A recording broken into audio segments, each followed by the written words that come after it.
के chief justice काजी फायज ईसा की सरबराही में सुप्रीम कोर्ट का 5 रुकनी लार्जर बेंच नैब तरमीम कालादम करार देने के खिलाफ हुकूमती अपीलों पर समाअत। सुप्रीम कोर्ट ने बानी पीटीआई को नैब तरमीम केस में वीडियो लिंक के जरिए जेल से पेश होने की इजाजत दे दी। चीफ जस्टिस ने रिमार्क्स दिए कि बानी तहरीक इंसाफ अगर दलाइल देना चाहें तो वीडियो लिंक के जरिए दलाइल दे सकते हैं। कितने वक्त तक वीडियो लिंक का बंदोबस्त हो जाएगा? ये बड़ी अजीब सूरत हाल है कि जो फरीक इस मुकदमे में दरखास्त गुजार थे अब अपील में रिस्पोंडेंट हैं, लेकिन उनके यहाँ पर नुमाइंदगी नहीं। अटॉर्नी जनरल ने सुप्रीम कोर्ट से 1 हफ्ते की मोहलत की इस्तदा की। चीफ जस्टिस ने बानी पीटीआई की दरखास्त मंजूर करते हुए वफाकी हुकूमत को परसों इमरान खान की बजरिया वीडियो लिंक पेशी के इंतजाम करने की हिदायत कर दी। इस्लामाबाद हाई कोर्ट ने हुकूमत को टैक्स नॉन फाइलर्स की मोबाइल फोन सिम्स ब्लॉक करने से रोक दिया। इस्लामाबाद हाई कोर्ट के चीफ जस्टिस आमिर फारूक ने हुकूमत की जानिब से नॉन फाइलर्स की मोबाइल सिम्स बंद करने के खिलाफ निजी मोबाइल फोन कंपनी की दरखास्त पर समाअत की। निजी मोबाइल फोन कंपनी की तरफ से सलमान अकरम राजा एडवोकेट अदालत में पेश हुए और कहा कि कानून में की गई तरमीम आइन के आर्टिकल 18 में कारोबार की आज़ादी के बुनियादी हक के मुनाफी है। चीफ जस्टिस ने मोबाइल फोन कंपनियों की दरखास्तों पर 27 मई तक हुक्म इम्तना जारी करते हुए हुकूमत को नॉन फाइलर्स की मोबाइल फोन सिम्स बंद करने से रोक दिया। वजीर आजम शहबाज शरीफ ने स्ट्रेटजिक रियासती और मलकीती इदारों के अलावा तमाम हुकूमती मलकीती इदारों की निजकारी का ऐलान कर दिया। वजीर आजम शहबाज शरीफ की ज़ेर सदारत वजारत निजकारी और निजकारी कमीशन के अमूर पर जायजा इजलास हुआ, जिसमें वजारत निजकारी और निजकारी कमीशन ने निजकारी प्रोग्राम 2024-2029 का रोड मैप पेश किया। वजीर आजम ने स्ट्रेटजिक रियासती और मलकीती इदारों के अलावा तमाम हुकूमती मलकीती इदारों की निजकारी का ऐलान किया। इजलास से खिताब करते हुए वजीर आजम शहबाज शरीफ का कहना था कि मास्फा स्ट्रेटजिक रियासती इदारों के तमाम रियासती इदारों की निजकारी की जाएगी, चाहे वो नफा बख्श है या खसारा ज़दा है। वजीर आजम शहबाज शरीफ ने तमाम विफाकी वजारतों को तमाम ज़रूरी कार्रवाई और निजकारी कमीशन से ताउन की हिदायत करते हुए कहा, हुकूमत का कारोबार करना नहीं, हुकूमत का काम कारोबार और सरमायाकारी दोस्त माहौल यकीनी बनाना है। हुकूमत काम कारोबार और सरमायाकारी के लिए सहूलियात और आसानियाँ फराहम करना होता है। शहबाज शरीफ का कहना था कि हुकूमती मलकीती इदारों की निजकारी से टैक्स दहिंदगान के पैसे की बचत होगी और सर्विसेज की फराहमी का मेयार बेहतर बनाने में मदद मिलेगी। निजकारी के अमल में शफाफ की अव्वलीन तरजीह दी जाएगी।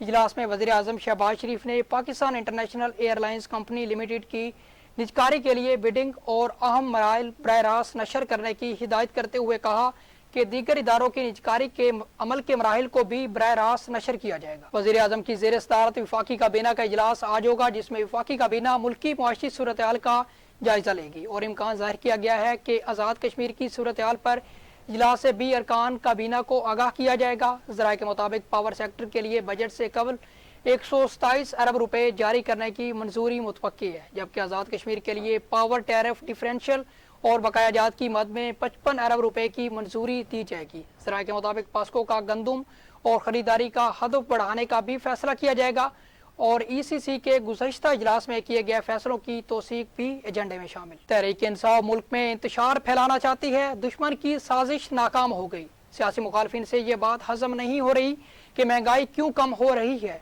लीगी रहनुमा अता तारड़ की मीडिया से गुफ्तगू। बोले, आज़ाद कश्मीर की सूरत हाल पर वज़ीर आज़म ने बर वक्त नोटिस लिया, 1 अरब रुपए मजीद आज़ाद कश्मीर को मुंतकिल किए जा रहे हैं। कौमी असम्बली में अपोजिशन लीडर उमर अयूब खान ने कहा कि ख्वाजा आसिफ ने गुज़श्ता रोज़ मेरे दादे का नाम लिया और गैर पार्लिमानी लफ्ज़ अदा किए और ज़ाती रिमार्क्स दिए। सदर अयूब खान तारीख का हिस्सा हैं, मार्शल लॉ सिकंदर मिर्जा ने लगाया था। उमर अयूब खान ने कहा कि मैं अवाम के वोटों के साथ ऐवान में आया हूँ। रेहाना डार से ख्वाजा आसिफ ने शिकस्त खाई। ख्वाजा आसिफ फॉर्म 45 से जीते हैं, ये रेहाना डार से शिकस्त से बौखला गए हैं। हम अपने बाप का भी जोर जबरदस्ती वाला रवैया नहीं मानेंगे। PTI रहनुमा असद कैसर का कौमी असम्बली का इजलास से खिताब। बोले, जिस तरह ख्वाजा आसिफ ने स्पीकर के साथ बात की, हम इसकी मजम्मत करते हैं। ख्वाजा आसिफ 80 साल के बुजुर्ग और सीनियर पार्लियामेंटेरियन हैं, लिहाजा उन्हें इस बात का एहसास होना चाहिए और उन्हें बर्दाश्त का मुजाहरा करना चाहिए। कहा, फाटा से मुतालिक कहा जाता है कि वो टैक्स नहीं देते, हालांकि मेरे पास तमाम आदाद शुमार मौजूद हैं। फाटा से तकरीबन 70 अरब रुपए टैक्स की मद में वसूल किए जा रहे हैं। गवर्नर खैबर पख्तूनख्वा फैसल करीम कुंडी ने कहा कि वजीर आला KP के अली अमीन गंडापुर को लंच की दावत देता हूँ। आप फिल्मी डायलॉग बेशक बोलें, लेकिन डिलीवर भी करें। फैसल करीम कुंडी ने कहा कि अब भी बहुत से मामलात हल तलब हैं। मजीद उन्होंने क्या कहा, आइए आपको भी सुनवाते हैं। सपोर्ट करे या उनका मैं नमक खाऊं और फिर उनके पीछे बोलूं कि बहुत बड़ी बात है। جب موصوف صاحب نے کہا سی ایم صاحب نے کہ میں نے بڑا مشکل وقت دیا اور میرے ساتھ بڑی زیادتی ہوئی، تو وزیر اعلیٰ صاحب آپ جب سندھ آئے تھے اور سکھر جیل میں تھے تو خورشید شاہ صاحب بلاول بھٹو زرداری کے کہنے پہ آپ کو ناشتہ اور 2 ٹائم کا کھانا بھیجتے تھے. کوئی آپ کی نزدیک نہیں آتا تھا اس وقت پاکستان میں، کوئی آپ کو پہچاننے سے انکاری تھا. لیکن یہ ظرف تھا ہمارا، یہ ہماری پارٹی کی جو ہے یہ ظرف ہے اور ہماری تربیت ہے پارٹی کی کہ ہم سیاست اپنی جگہ پہ کریں گے، لیکن ایسے موقع پہ ہم کسی کو جو ہے چاہے وہ ہمارے جتنے بھی جو ہے وہ خلاف کیوں نہ ہوں. مجھے وہ دن بھی یاد ہے جب قومی اسمبلی میں موصوف یہی وزیر تھے کھڑے ہوئے تھے اور خورشید شاہ صاحب نے تحفے میں ان کو آم بھیجے تھے اور انہوں نے کہا تھا کہ ہم یہ آم کا تحفہ نہیں لیتے آپ سے. تو پھر آپ نے جیل میں تو ان کا کھانا ایکسیپٹ کیا، لیکن میں وہ تانا نہیں دینا چاہتا، لیکن موصوف کو یہ کہنا چاہتا ہوں کہ وہ کہتے ہیں کہ جس پہ اچھائی کرے اس کے شر سے ڈریں. لیکن ہم اگر پھر بھی ایسا کوئی موقع آیا تو سندھ ہمیشہ یہ ہمارے جو بھی مخالف ہو، ہم مشکل ٹائم میں ہم ان کو ہمیشہ اپنا مہمان ہیں. سابق وفاقی وزیر فواد چودھری نے کہا کہ بانی پی ٹی آئی کا جیل سے باہر آنا پاکستان کے دکھوں کا مداوع کرنے کا حل ہے. لاہور ہائی کورٹ کے باہر میڈیا سے گفتگو کرتے ہوئے فواد چودھری نے کہا اب تلخیاں بڑھانے والی باتیں نہ کریں بلکہ پانی ڈالنے کی ضرورت ہے. کشمیر سمیت ہر جگہ کی صورتحال آپ کے سامنے ہے. کسانوں سے گندم نہیں اٹھائی جا رہی، ہر مسئلے میں پاکستان پھنس رہا ہے. انہوں نے مزید کہا کہ پاکستان مسلمانوں کا بڑا خواب تھا، پاکستان کے لیڈر کو باہر لائیں، ہم ہتھیار اٹھا کر چلنے والے لوگ نہیں ہیں. عالمی مالیاتی فنڈ IMF نے بجلی کے بنیادی ٹیرف میں اضافے کا مطالبہ کر دیا. IMF نے آئندہ مالی سال میں بجلی کی قیمتوں میں اضافہ اور گردشی قرض کی روک تھام کا مطالبہ کرتے ہوئے کہا کہ گردشی قرض 2300 ارب روپے تک کا روکا جائے، بجلی کی قیمتوں اور مختلف حوالوں سے دی جانے والی سبسڈیز بتدریج ختم کی جائیں. عالمی مالیاتی فنڈز کی جانب سے کہا گیا کہ گردشی قرضے کو روکنے کے لیے اداروں کی ڈیجیٹلائزیشن بھی اہم ہے. جنوری 2024 تک 976 ارب روپے کی سبسڈی میں سے 1/3% دے چکی ہے. ٹیرف ڈیفرنشیل اور دیگر کی مد میں 249 ارب روپے کی سبسڈی ختم کی جائے. IMF نے کہا کہ PHL سٹاک اور بجلی پیداوار سے متعلق بقایا جات کی مد میں 255 ارب روپے بھی بتدریج ختم کیے جائیں. بقایا جات اور جرمانوں کی اضافی سبسڈی کے 125 ارب روپے کا بھی خاتمہ کیا جائے. عالمی مالیاتی فنڈز کی جانب سے مزید کہا گیا کہ سبسڈیز ختم کر کے گردشی قرضے کو 2300 ارب روپے تک محدود کیا جا سکتا ہے. بجلی چوری کے خلاف کوشش جاری رکھنے سے بھی گردشی قرضے کے ہدف کو حاصل کیا جا سکتا ہے. میں نے کہا تھا 1 مئی سے 20 جون حکومت کے لیے اہم ہے. کشمیر میں جو ہوا اس سے کشمیریوں کو بہت دکھ پہنچا. کل جو لوگ راولپنڈی سے گرفتار کیے گئے، میری درخواست ہے ان کو چھوڑ دیا جائے. سربراہ عوامی مسلم لیگ شیخ رشید کی میڈیا سے گفتگو. بولے حالت ان کی یہ ہے کہ کھاریاں میں یہ خواجہ سراؤں سے مار کھاتے ہیں. ہماری تو یہ گھروں میں داخل ہوئے تھے اور پیسے، زیور اور بچے لے گئے. ہم خاموش ہیں کیونکہ ہماری 30 جون تک بریک ہے. اور کشمیر میں معاملات طے ہو گئے تھے. اس کے بعد جو کچھ ہوا وہ بڑا ہی تکلیف دہ ہے اور مقبوضہ کشمیر میں کشمیریوں کو اس سے بہت دکھ پہنچا ہے اور ہم مقبوضہ کشمیر کا کیس لڑ رہے تھے کہ ہمیں اپنا کیس لڑنا پڑ گیا. اور کل جو راولپنڈی میں لوگ رات کو گرفتار کیے گئے ہیں، میری درخواست ہے کہ ان کو چھوڑ دیا جائے اور ان کے لواحقین جو ہے وہ سردار رازق صاحب سے ضمانت کے لیے ان کے دفتر میں رابطہ کر سکتے ہیں اور یہ ان کو پوری طور پر شکایت کریں گے. کل انشاءاللہ پھر اس کورٹ میں پیش ہوں. دیکھیں، عمران خان صاحب نے تو مجھ سے 1 ماہ آگے کی بات کی ہے. میں نے آپ کو پچھلی 30 تاریخ کو 1 مئی سے کہا تھا. میں اپنی بات پہ قائم ہوں اور یہ بات KPK میں بھی جا سکتی ہے. اور رات کو جو کشمیریوں کو گھروں سے پکڑا گیا ہے وہ بڑی زیادتی ہے اور حالت ان کی یہ ہے کہ کھاریاں میں خواجہ سراؤں سے یہ پٹتے ہیں.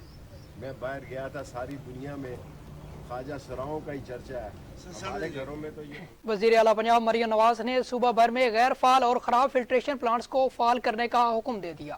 وزیر اعلیٰ پنجاب مریم نواز شریف کی زیر صدارت آب پاک اتھارٹی سے متعلق خصوصی اجلاس ہوا، جس میں سینیٹر پرویز رشید، صوبائی وزراء مریم اورنگزیب، ذیشان رفیق، معاون خصوصی Zeeshan Malik, chief secretary Punjab, chief executive officer Aab Pak authority زاہد عزیز اور دیگر شریک ہوئے. اجلاس میں پنجاب بھر میں 5027 واٹر فلٹریشن پلانٹس کی صورتحال پر رپورٹ پیش کی گئی. وزیر اعلیٰ پنجاب نے کھارے پانی والے علاقوں میں ترجیحی بنیادوں پر نئے فلٹریشن پلانٹ لگانے کی ہدایت کر دی. मरियम नवाज ने हर इलाके में पीने के साफ पानी की फराहमी के लिए जामे प्लान तलब करते हुए सूबा भर में गैर फाल और खराब वाटर फिल्ट्रेशन प्लांट्स को फौरी फाल करने का हुक्म दे दिया। इजलास में तमाम फिल्ट्रेशन प्लांट्स का इंतजाम एक ही अथॉरिटी के सुपुर्द करने का भी असूली फैसला कर लिया गया। इजलास के दौरान गुफ्तगू करते हुए वज़ीर आला पंजाब मरियम नवाज ने मुतलका हुकाम को हिदायत की कि शहरियों को साफ पानी की फराहमी के लिए तमाम वसाइल बरोकार लाए जाएं। JUI फे के सरबराह मौलाना फजलुर रहमान का कहना है कि मुल्क का निज़ाम इस वक्त खराब है, आइन मौजूद है, अमल दरामद नहीं। फैसलाबाद में मीडिया से गुफ्तगू करते हुए मौलाना फजलुर रहमान ने कहा कि इलेक्शन कमीशन तो हाथ पर हाथ रखकर बैठा देखता रहता है, जब आइन पर अमल नहीं होगा तो फिर आइन क्यों बनाया। मौलाना फजलुर रहमान का कहना था कि हमारे इदारों को अपने दायरा कार के अंदर जाना होगा। एस्टेब्लिशमेंट अब बंद गली में जा चुकी है, सियासी जमातों को मिल बैठना होगा, उनका रास्ता रोकना होगा। उन्होंने कहा कि PTI की तरफ से सीज फायर है जो खुश आइंद है। 9 मई के हवाले से इलेक्शन से पहले या बाद की सूरत हाल का जायजा लेना है। सरबराह JUI फे का मजीद कहना था कि पीपल्स पार्टी तो आईनी ओहदे ले रही है और कहती है हम हुकूमत में नहीं। लाहौर हाई कोर्ट ने जिले शाह कत्ल केस में साबिक वफाकी वजीर फवाद चौधरी की जमानत कबल अज गिरफ्तारी मंजूर कर ली। लाहौर हाई कोर्ट के जस्टिस अनवारुल हक पुन्नू ने फवाद चौधरी की अबूरी जमानत की दरखास्त पर समाअत की। दौरान समाज सरकारी वकील ने मौक़िफ़ इख्तियार किया कि फवाद चौधरी पर इल्ज़ाम है कि उन्होंने हकाइक को छुपाया है। साबिक वफाकी वजीर ने रियासत को बताया नहीं कि एक शख्स की गाड़ी से जिले शाह का हादसा हुआ। जस्टिस अनवारुल हक पुन्नू ने इस्तफसार किया कि फवाद चौधरी पर लगाया गया इल्ज़ाम काबिल जमानत है, जिस पर सरकारी वकील ने बताया कि जी वो इल्ज़ाम काबिल जमानत है। बारजा लाहौर हाई कोर्ट ने जिले शाह कत्ल केस में फवाद चौधरी की अबूरी जमानत मंजूर कर ली। पाकिस्तान स्टॉक एक्सचेंज में तेजी का रुझान बरकरार, जबकि 100 इंडेक्स एक बार फिर बुलंद तरीन सतह पर पहुंच गया। दूसरी जानब रुपए के मुकाबले में डॉलर महंगा हो गया। मंगल को पाकिस्तान स्टॉक एक्सचेंज में कारोबार का मुस्बत आगाज हुआ। आज कारोबारी हफ्ते के दूसरे रोज भी पाकिस्तान स्टॉक एक्सचेंज में कारोबार मुस्बत आगाज हुआ। 100 इंडेक्स में 500 पॉइंट से जायद का इजाफा रिकॉर्ड किया गया। कारोबार के दौरान 100 इंडेक्स 74,300 पॉइंट्स की बुलंद तरीन सतह पर पहुंच गया।